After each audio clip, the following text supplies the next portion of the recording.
weren't raised that way. We were raised, go to school, get a good education so you can get a good job that's safe and secure so you can stay there for 20-something years, get a retirement package, Social Security, and you put money into that 401k so you have a little extra. And, you know, people realize now that pension plans were wiped out. If a company goes change. Okay. You know, so, but it's a positive. Because with the innovations in transportation, communications, and technology, every single person has the ability to replicate what it took a mega corporation to do before. We have access, you know, and we have to stop thinking domestically. We have to start thinking globally. Yes.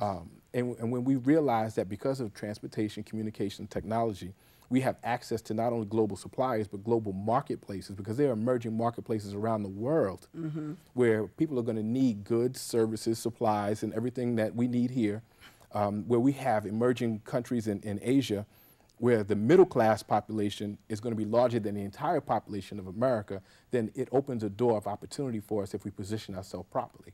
You know, we have to, again, stop thinking small, too. It takes the exact same effort to do something small as it does to do something on a large scale. It's just putting the right players in place. And so we have to look at strategic alliances. You know, the people that we join up with, and I'm not talking about permanent partners. I'm talking about on a job-by-job basis. I'm talking about outsourcing, and outsourcing is a dual thing too. You know, sometimes, you know, we look at outsourcing as a negative thing because, again, we're looking at industrial age thinking. You know, and we say, you know, we should bring the steel plants back, and we should bring the textile mills back, as if globalization was a bad thing because it took these jobs. Globalization created a whole new middle class in America.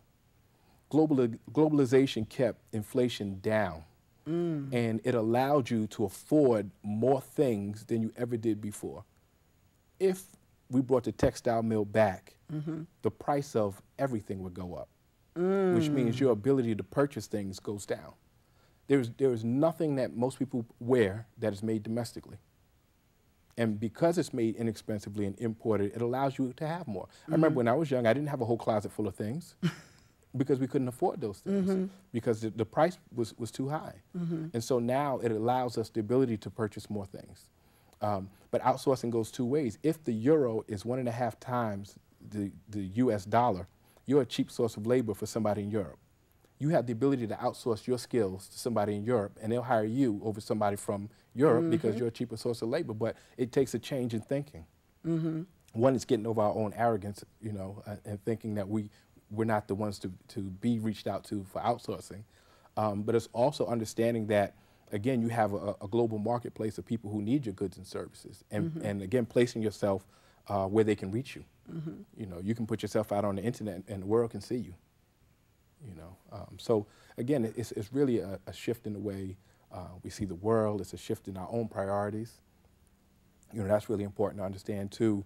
You have to shift time, energy, money, or resources that we tend to put in the wrong places. We tend to focus on the things that matter little, really, to mask our inability to deal with the things that matter most. Elaborate on that. I know, and that's a hard thing to swallow for most people. We tend to, you know, harp on the negative. We tend to make excuses for things. We tend to put a lot of energy. For instance, if you want to get wealthy, you can't put a lot of energy into your job. It's contradictory, you know. And when we think about the amount of time we expend, it takes you an hour perhaps to prepare in the morning. It takes you perhaps an hour to travel to the job. You spend 8 hours on the job. Take you an hour to get home, an hour to drain off, and if you have a family, it's going to take you a couple more hours, and then you don't have enough time in your mind to spend on your goal or your idea to make money.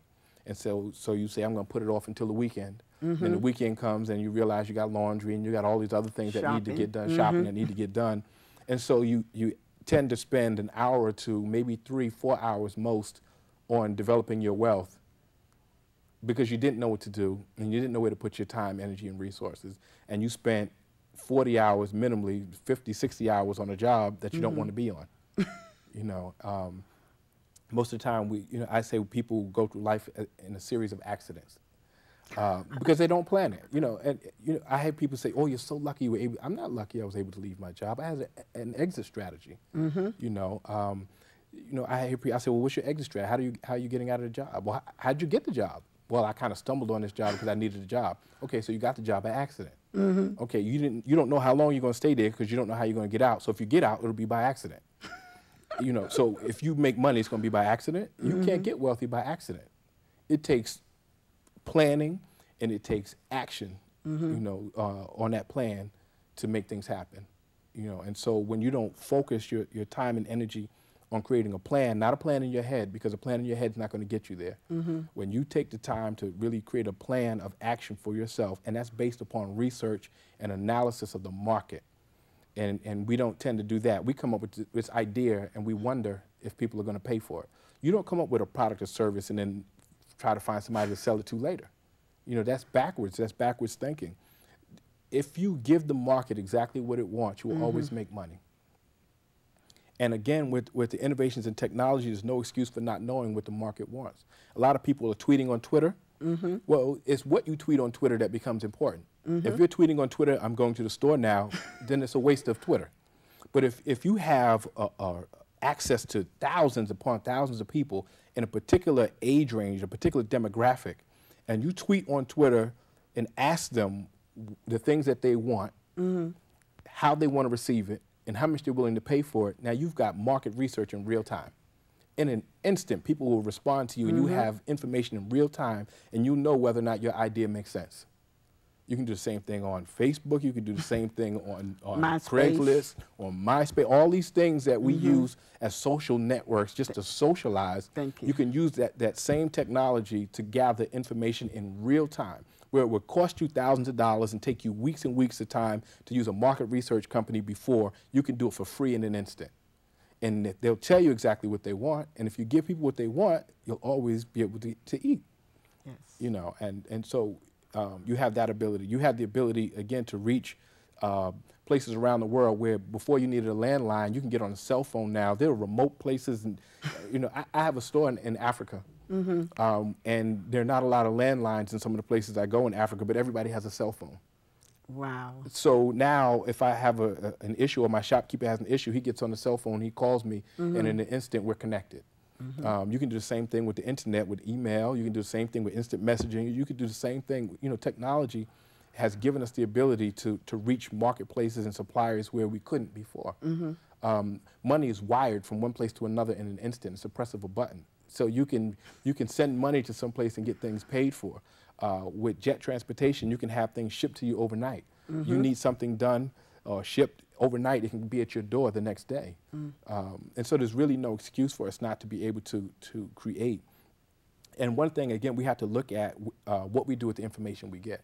You know, we'll watch the news, we'll watch, or we'll go on the internet for information, and it'll tend to reinforce our negative feelings about the recession. Yes. There's information that came out, there's 3.1 million foreclosures last year, and we're on par to have 3 million more foreclosures this year. There's information that says that the unemployment rate has hit 10% and it's climbing.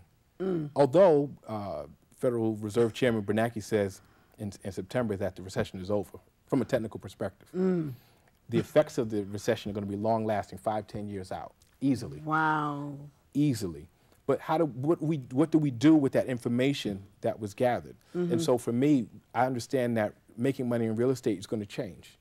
And so in 2001, 2002, 2003, where I would buy low and I would try to sell it as fast as I can because the value is raising quickly.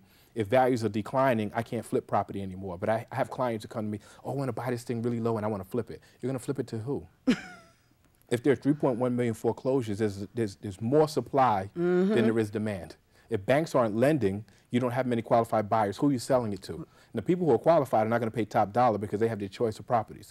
So you can't think like that anymore. You know, I have clients who say, well, you know, I just want to refinance and pull the money out of my equity is useless in the down economy. And so if we look at how do we make money from real estate now, then it's about maximizing the cash flow from it. And if we talk about maximizing the cash flow, again, we have to look at 3.1 million displaced people who need a place to live.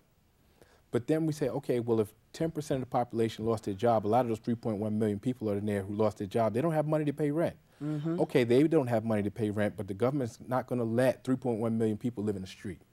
And so you're going to see a huge increase in subsidized housing.